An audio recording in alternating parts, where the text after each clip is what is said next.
আজ আমি সাইডে চেন দিয়ে এই সুন্দর ব্লাউজটি তৈরি করলাম। তো বন্ধুরা, তোমাদের সাথে একটু কাটিং ভিডিও শেয়ার করলাম। তোমরা স্ক্রিপ্ট না করে পুরো ভিডিওটা দেখবা, দেখার পরে বলবা যে আমার এই অল্প কিছু কাটিং এর মাধ্যমে সেলাইটা সুন্দর হলো কিনা।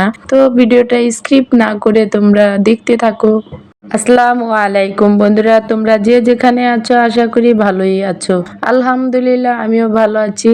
তো আজকে একটা শাড়ির ব্লাউজ কাটিং করব, আর সেলাইয়ের পরে তোমাদের দেখিয়ে দেব যে আমি এই শর্টকাটে কাটিং করে তারপরে সেলাই করলাম কিরকম হয়েছে। তোমরা ভিডিওটা স্ক্রিপ্ট না করে দেখবা, আর বন্ধুরা আমাকে একটু সাপোর্ট করবা। আমি ইউটিউবে নতুন, তো তোমাদের সাপোর্ট ছাড়া এগিয়ে যেতে পারবো না। উৎসাহ দিলে অবশ্যই এগিয়ে যেতে পারবো।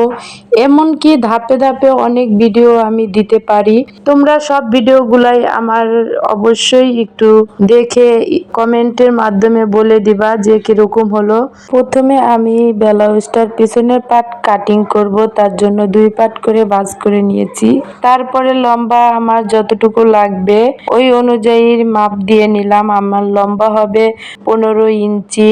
তো 1 ইঞ্চি সেলাই সহ আমি দাগ দিয়ে নিয়েছি। আরমোল 6.5 ইঞ্চিতে দাগ দিয়ে সুন্দরভাবে একটা মেজারমেন্টের অনুযায়ী শেপ দিয়ে নেব। তো আপনাদের যেরকম বানাতে চান ওরকম চাইলে বানাতে পারেন।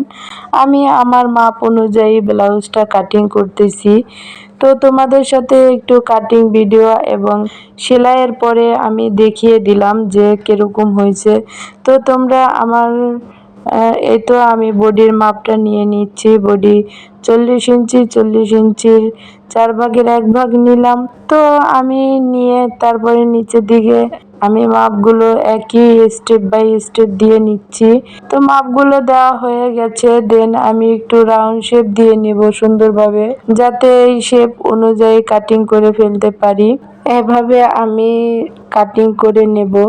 আমি একটু আস্তে আস্তে কাজগুলো করি যাতে আমার ফিনিশিং গুলো সুন্দর আসে।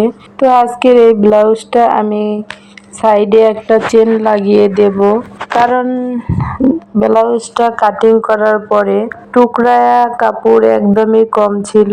তো ওগুলো দিয়ে আমার কাছে এরকম কালারের কাপড়ও ছিল না যে ওইগুলো দিয়ে বোতামের সিস্টেম করব। তাই আমি ভাবলাম শর্টকাটে সাইডে চেন দিয়ে দেই। তো চেনগুলো আমি একই নিয়মে আরো 2-3টা বানিয়েছি। তো চেনগুলো আমি দেই বগলের নিচ থেকে 1 ইঞ্চি নিচ থেকে। তো এ কারণে আমার অতটাও কষ্ট হয় না বানাতে, একদম সহজ হয়। তো ভাবলাম এটা যখন কাপড় এরকম একটু শর্ট আছে, তাহলে আমি এভাবে কাটিং করে তারপরে বানিয়ে ফেলি। তো তোমাদের মাঝে একটু কাটিং ভিডিওটা শেয়ার করলাম। তারপরে আমি সেলাই ভিডিওটা আর দেখাবো না, একদম আমি তোমাদের বানানো ড্রেসটাই লাস্টের দিকে একটু দেখিয়ে দেব। এই তো আমার পিছনে পার্ট কাটিং করা হয়ে গেল। দেন আমি সামনের পার্টটাও 2 পার্ট করে ভাঁজ করে নিলাম। ভাঁজ করে নেওয়ার পরে আমি 2 সাইডে 1 ইঞ্চি বা 2 ইঞ্চি বেশি করে রেখে কাপড়টা আমি কেটে নেব। তো এই তো আমি উপরের পাটটার অনুযায়ী পুরো রাউন্ড শেপ গুলো আমি সুন্দরভাবে কাটিং করে নেব। কাটিং করা আমার হয়ে গেলে তারপরে আমি এই যে সাইড দিয়ে দেখিয়ে দিচ্ছি 2 ইঞ্চি করে কাপড় বাড়তি রেখেছি, কারণ টিকিন হবে। টিকিন গুলো দেওয়ার জন্য আমি 2 ইঞ্চি করে বাড়তি কাপড় রাখছি। তো বন্ধুরা, তোমরা আমার এই অল্প কিছু কাজগুলো তোমাদের সাথে শেয়ার করি। তো তোমরা বলবা যে আমার এই কাজগুলো করা কতটুকু সুন্দর হয়।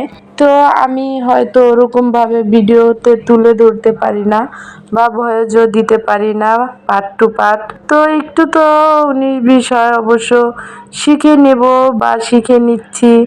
আলহামদুলিল্লাহ, অনেকটাই সাহস এসেছে। অনেক ভয় পাই বা ভয়েস দিতে গেলে নার্ভাস হয়ে যাই। এই তো আমি তোমাদের দেখিয়ে দিলাম 2 ইঞ্চি করে রেখেছি। তো এবার আমি টিকিনগুলো দিয়ে নেব সামনের সাইডে। প্রথমে 9 ইঞ্চিতে একটা আমি মার্জিন টেনে নিলাম। তারপরে স্টেপ বাই স্টেপ আমি প্রত্যেক কয়টা দাগ দিয়ে তারপরে 2 ইঞ্চি 2 ইঞ্চি করে সবগুলো আমি একে একে সুন্দরভাবে চিহ্নগুলো দিয়ে নেব। দেওয়ার পরে দেন আমি এই চিহ্ন অনুযায়ী সবগুলো সেলাই করব, তাহলে আমার টিকেনগুলো জাস্ট অ্যাকুরেট হবে। তো তোমরা দেখো আমি কিভাবে এই যে চিহ্নগুলো দিলাম, একটু ফলো করলেই হয়তো বুঝতে পারবা। আমি ওরকম ভাবে কাউকে বোঝানোর জন্য আসি না। তো আমি চাই আমি যে কাজগুলো করি ওই কাজগুলোই তোমাদের সাথে শেয়ার করি। যেহেতু আমি এটা দিয়েছি ইলমা ডেলি ব্লগ, তো ডেলি ব্লগে যা যা করণীয় আছে ওগুলোই আমি তুলে ধরার চেষ্টা করি। তো জানি না কতটুকু সুন্দর করতে পারি, অনেকটাই ভয় লাগে, অনেকটাই নার্ভাস হই যে কোনখান থেকে কোন ভিডিওটা দেব বা কিভাবে শুরু করব। তো তোমরা আমার ভুল ত্রুটি হয়ে থাকলে অবশ্যই ক্ষমার দৃষ্টিতে দেখবা।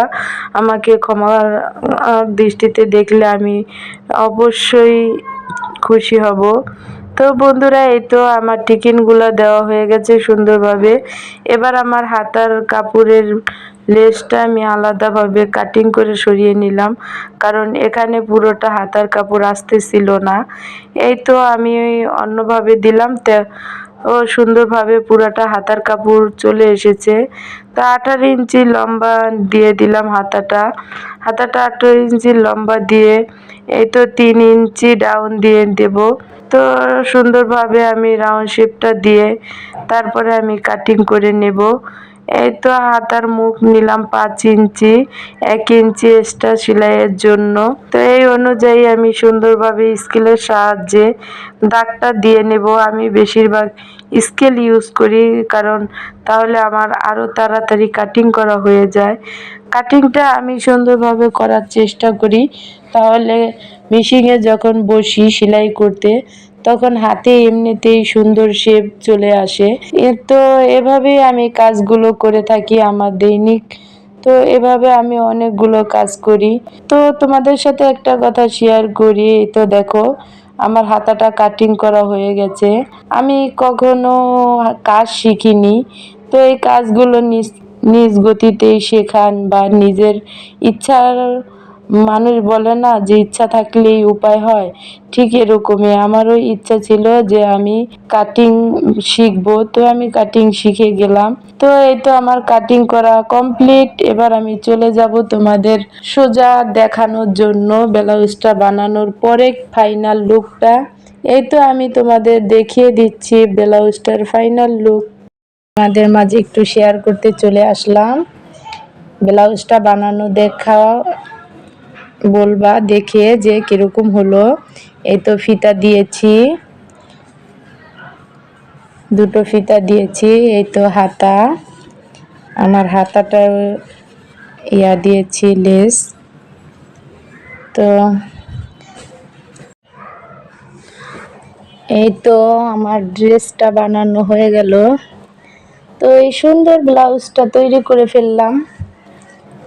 ব্লাউজটা তৈরি করার জন্য কাটিং করেছি, সেই কাটিং ভিডিওটা একটু হালকা শেয়ার করলাম, দেখে বলুন কিরকম হয়েছে। এই তো ব্লাউজটার হাতাটায় আমি লেসটা দিয়েছি। এটা হয়েছে পিছনের পাট, পিছনের গলাটা ফিতা দিয়েছি। এই তো ফিতা দিয়েছি। এই যে সামনের পাটটাও দেখিয়ে দিই। এই যে সামনের টিকিনগুলা দেখেন কত সুন্দরভাবে আমি আগ দিয়ে আপনাদের দেখিয়ে দিয়েছি।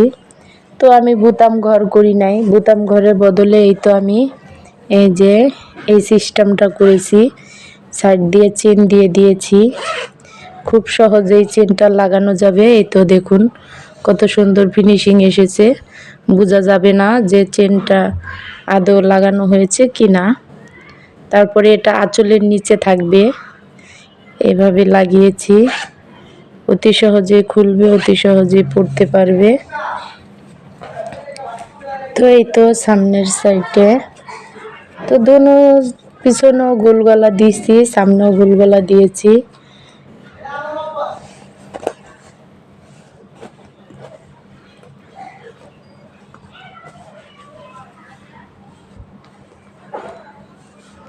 তো তো ভিডিওটা ভালো লাগে থাকলে অবশ্যই একটা লাইক কমেন্ট শেয়ার করে সাবস্ক্রাইব করে রাখবেন, পাশে থাকা বেল আইকন বাজিয়ে রাখবেন।